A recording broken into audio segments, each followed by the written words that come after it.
Hello and welcome to the finals of the Steam Showdown tournament. In this best out of 5, we're playing with our mono-red deck that has served us well so far. And we're up against Yondar, who is playing Simic Tempo, a deck with a lot of aggressive creatures, a lot of ways to bounce our creatures and a lot of ways to tap down our creatures. So the mono-red deck will have to get out to a fast start to beat the Simic Tempo deck with a better late game. In game 1 we're on the play and we have an opening hand with a lot of enchantments and pump spells which are pretty vulnerable to bounce spells, so we decide to mulligan and we're rewarded with a pretty great opening hand with turn 1 Goblin Glory Chaser, and we know our opponent doesn't play any 1-drop creatures, so the only way they can interact with the Glory Chaser is by playing a bounce spell. Instead our opponent plays a forest and passes, so we know that our Glory Chaser will become renowned here. So we go to combat, attack for 1, put our opponent down to 19 and get a renowned Glory Chaser, which will serve us pretty well here. And then in our second main phase we have a few options, but we decide to run out the Mage-Ring Bully, because the earlier we can get the Bully online the better, and next turn we could play Dragon Fodder to enable prowess as well. Our opponent plays a second land into Snapping Gnarlid, which is a landfall creature, so gets +1/+1 whenever our opponent plays a land. We untap and draw into another land, which is good. So here we again have a few options, but we decide to play out one of our 2 Abbots of Keral Keep, just to see what we exile with the Abbot in case we find a cheap removal spell. Instead we find Titan Strength, which is actually pretty great here, since we get to attack with our Mage-Ring Bully and the Glory Chaser, and our opponent can't really block the Mage-Ring Bully, otherwise we can use Titan Strength to enable prowess. But our opponent does not block, but we're still gonna use the Titan Strength for 4 damage thanks to prowess, and also scry 1. So our opponent already taking a big chunk of damage, and here we find a land on top and we decide to scry it to the bottom, even though we could use some more lands, but generally drawing lands is bad in this deck. So our opponent already down to 11 and we have a pretty great board state already. Our opponent plays a land to enable landfall and plays out a Frost Lynx, which can tap down one of our creatures and prevent it from untapping on our following turn, deciding to tap down the Glory Chaser, which makes sense. We draw into a land, so we're glad that we scryed the other land to the bottom, play out our Dragon Fodder in our first main phase to enable prowess on the Abbot and the Mage-Ring Bully, so our opponent can't trade a 2/2 for our Mage-Ring Bully. Go to combat, still representing a 1 mana instant here like Titan Strength or Fiery Impulse. Our opponent goes ahead and blocks the Abbot with the Frost Lynx. We accept the trade, our opponent takes 3 down to 8, and in our second main phase we finally play out our Foundry Street Denizen, so next turn we'll have plenty of mana to possibly cast something we exile with the Abbot of Keral Keep. Our opponent plays land number 4 and plays Whirler Rogue, which is one of the better stabilizers against the mono-red deck, as the Thopter tokens help blocking all our 1 toughness creatures. Our opponent can't really attack and has to pass it back. And here we draw into a Twin Bolt, which is actually an ideal top deck here since it can take care of both Thopter tokens. We still elect to play out our Abbot first, just in case we find something else we want to play, pumping the Foundry Street Denizen for 1, but now we'll go ahead and use our Twin Bolt on the 2 Thopters anyways. Enable prowess on the Mage-Ring Bully, so our opponent again can't really trade with the Mage-Ring Bully. Attack with everyone. Our opponent elects to block the Foundry Street Denizen with a Whirler Rogue and chump the Mage-Ring Bully with the Gnarlid, dropping down to 4 life.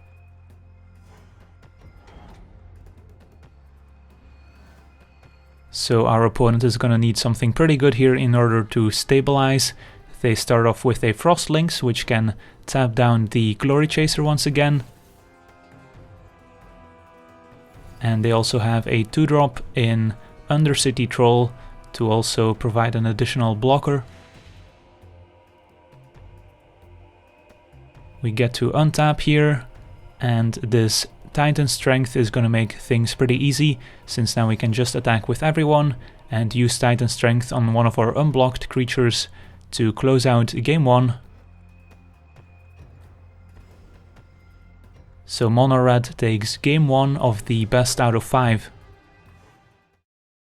In game 2 we are on a play once again and have another great opening hand with turn 1 Goblin Glory Chaser. Meanwhile our opponent unfortunately did have to mulligan down to 5, so might have some difficulties this game. So we play out a Glory Chaser and pass. Our opponent has a Forest. And here we draw into a Titan Strength, which we will go ahead and use this turn, since we would like to play the Denizen before the Dragon Fodder. So using the Titan Strength here uses up our mana nicely, and also plays around a possible bounce spell that our opponent could have in the future. We find a Dragon Fodder with the Scry 1 and decide to keep it on top, since we do have this Foundry 3 Denizen, and making more tokens when you already have a bunch of tokens is usually pretty good, since that means if your opponent can eat one of those tokens, they still take a bunch from the other tokens. Our opponent does not have a 2-drop here, but could be holding a Disperse in hand to bounce one of our creatures. We still go ahead and cast our Dragon Fodder in our first main phase to give the Denizen +2/+0 until end of turn.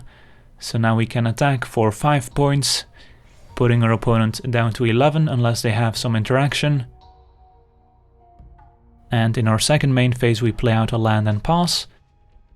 Our opponent for the turn just plays out a land and passes, so we're pretty suspicious that our opponent might be holding a Bounding Crisis that our opponent can flash in to tap one of our creatures down and maybe ambush one of our attackers, but we still decide to just play out our Dragon Fodder, giving the Denizen +2/+0 until end of turn, and attack with everyone.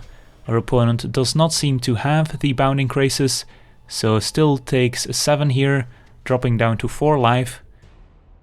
And end of turn they have a Wild Size that they use on one of our creatures just to draw another card.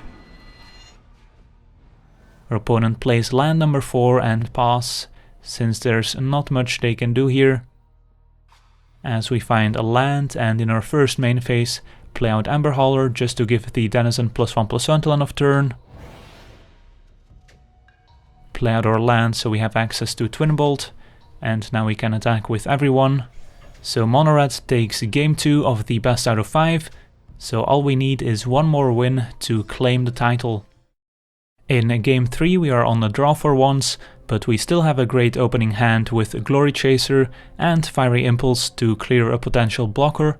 Our opponent leads with a Lumbering Falls as we draw into a Foundry 3 Denizen. We'll still go ahead and play out our Glory Chaser first.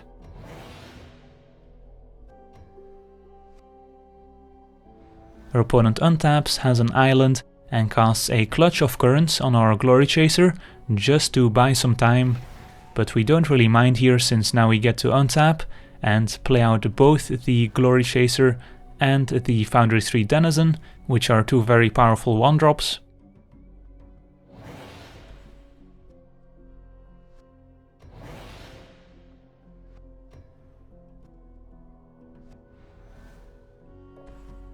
Our opponent has a 3rd land into a NISSA, VASTWOOD SEER, which can grab our opponent a Forest.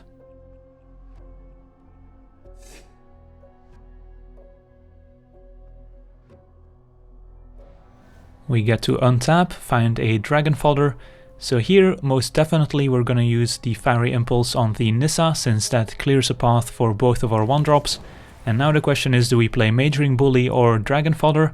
Dragon Fodder gives us 1 more damage this turn, but playing the Mage-Ring Bully sets up for a more powerful following turn, since the prowess thanks to the Dragon Fodder will give the Mage-Ring Bully +1/+1, so our opponent can't block it with a 2/2 creature. So we attack for 3 damage, putting our opponent down to 17, and get a renowned Glory Chaser. Our opponent has land number 4 into Whirler Rogue, which again is the better stabilizing creature from the Simic Tempo deck, and we'll be able to block our Foundry 3 Denizen, for example, with a Thopter token. In our first main phase we decide to play out Chandra, giving the Foundry 3 Denizen +1/+0 until end of turn, play out a land to bluff a potential instant here, and attack with everyone. And playing Chandra here sets up transforming Chandra on our following turn, since we still have 2 red spells in hand. They put the Rogue and a Thopter token in front of the menaced Glory Chaser and a Thopter token in front of the Denizen. So we decide to take down the Rogue and trades happen. Our opponent takes 2, goes down to 15, and we don't play out the Arsonist because we want to keep it for next turn to transform Chandra. Our opponent has land number 5 into Outland Colossus, which is a pretty scary threat, 6/6, Renown 6, and can only be blocked by 1 creature. We also know our opponent has wild sizes in their deck to give the Colossus trample potentially. So here we go ahead and use Chandra once, put the opponent down to 14, and then in our first main phase play out Dragon Fodder to untap Chandra and enable prowess on the Mage-Ring Bully, and then before playing out anything else, we want to move to combat, since now we still represent a decent amount of instants that our opponent needs to play around. So we attack with the Mage-Ring Bully, which has to attack.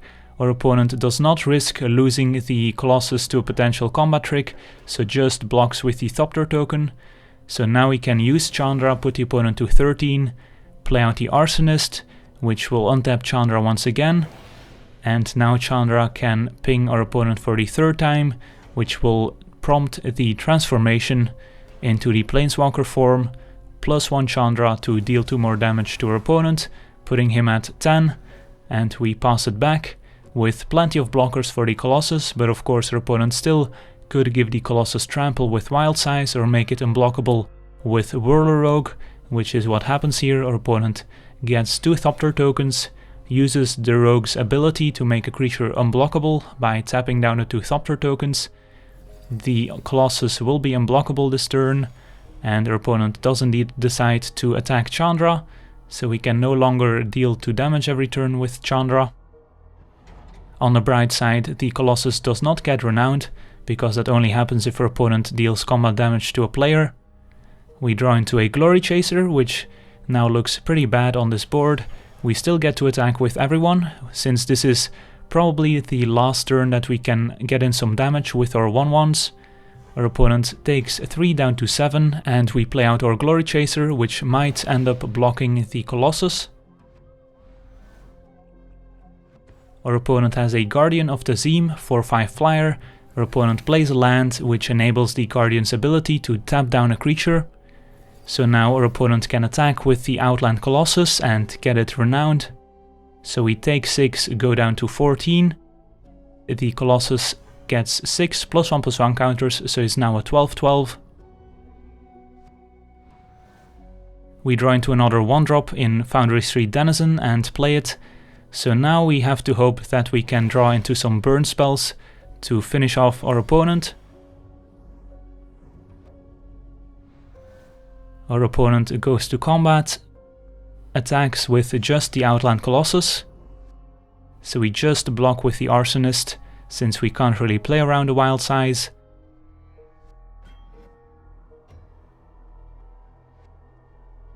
We redirect 1 damage to our opponent, who is now at 6. So now a Firecraft for 4 damage, and any 2 damage burn spell will be enough to finish off our opponent. Our opponent has another land, stepping down a Goblin.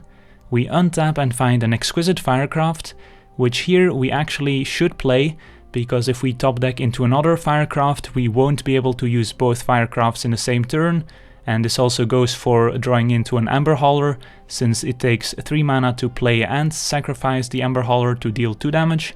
Instead we decide to hang on to our Firecraft here, hoping that our opponent would play more conservatively if they don't know what we're holding.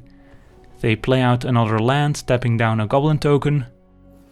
They attack with both the Colossus and the Guardian of TAZEEM.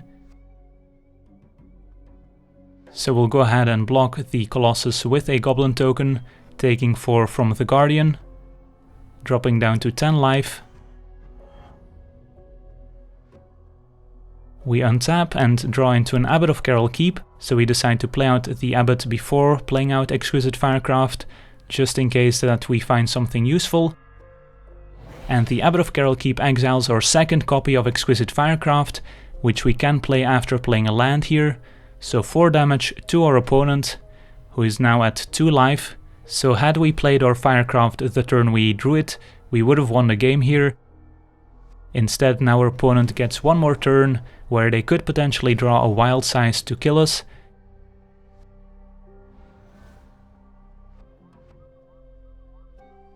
Instead, they just attack with the Guardian of TAZEEM, putting us down to 6, and we know they can't really interact with the Firecraft in hand. They just play out a Woodland Wanderer.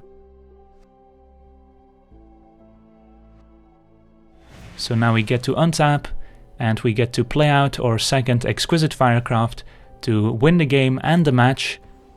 And this will conclude the finals of the Steam Showdown tournament. I want to thank Nighthawk for organizing such a great tournament. I want to thank all the participants for being such great sports.